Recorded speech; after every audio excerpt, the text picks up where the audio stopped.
ကြော်ကြီးဟာအိမ်တော်ပြည့်ရည်နဲ့မတော်တဆကလေး12ယောက်ရလာတယ်ကလေး12ယောက်ကိုနှစ်ထပ်ကိတ်ဂရင်နဲ့ထားတဲ့အခါမှာနေရာကပြည့်ကျညှောက်ရပါတယ်သူတို့အတွက်အဝတ်စားပီရိုတောင်ထည့်လို့မရတော့ပါဘူးနေရာချက်ပြီးတက်ရှူလို့တော့မရတော့မို့ကြော်ကြီးဟာပြင်ဆင်မှုကိုအစအဆုံးထားတင်လိုက်ပါတယ်ပထမဦးစွာဟော်လိုဘားတွေတုံးပြီးအိယာတွေကိုလေကားလေးတစ်ဖွဲတစ်ဖက်ကိုချက်ကူထားပြီးစတင်ဆောက်တယ်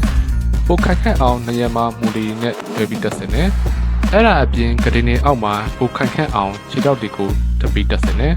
အပေါ်ဘက်ကစလက်ကနေပြီးတော့လဲဟန်ကီဘာတွေတုံးပြီးတော့ပုံပုံကက်ခန်းအောင်တက်စင်တယ်။တညောင်းတွေကိုတသားပြားရည်နဲ့ဖော်အုပ်တယ်။အကန့်တိုင်းမှာအိယာလေးတွေကိုတက်ကက်ထားပေးတယ်။ပြုံးမကြအောင်လျံလေးတွေကိုစီပေးထားတယ်။တရောင်းတာရှိအောင်ကူရှင်လေးတွေကိုပပက်လက်မှာကာရံထားပေးတယ်။အပေါ်ကိုတက်ဖို့အတွက်လေကားလေးတွေကိုဆင်ထားပြီးတော့အကန့်လေးတွေမှာလည်းပစ္စည်းတူထားလေးတွေကိုတင်လို့ရတယ်။လေုံလူထွက်ကောင်းအောင်လို့ပန်ကာ3လုံးလောက်တထားမယ်။ပူတဲ့နေရာတွေအတွက် air coat ထိုင်ရင်ပိုကောင်းတယ်။အလဲရပန်ကာကိုတခြားဘက်ကိုရွှေ့ပြီးရင်ပိုစီပြီးမယ်။အောက်ကလွတ်နေတဲ့နေရာမှာအန်ဆွဲအကန့်လေးလုပ်ပြီးတော့ပစ္စည်းတွေအများကြီးလည်းတင်လို့ရပါသေးတယ်။အဝတ်လေးတွေကိုတန်းမှလှမ်းပြီးတော့အကြီးဆုံးကတ်မှာပိတ်ထားလို့ရပါသေးတယ်။တက်ခတ်သွားအောင်တစ်ခါလေးနဲ့ပိတ်ထားမယ်။တစ်ခါချမ်းမှာလည်းထုံလေးလက်ကောင်းပစ္စည်းတွေကိုတင်လို့ရအောင်အန်ဆွဲလေးတွေကိုလုပ်ထားမယ်။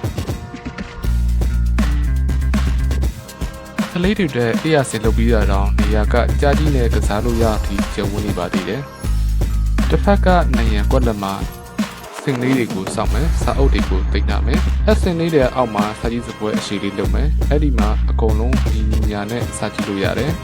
။ဒါဆိုရင်တော့ကလေး12ယောက်အတွက်တက်ရှင်းတက်ရက်တဲ့အခန်းလေးကိုရရှိတော့ပါပြီ။ဒီဒီဇိုင်းက home design မှာဖြစ်ပါတယ်။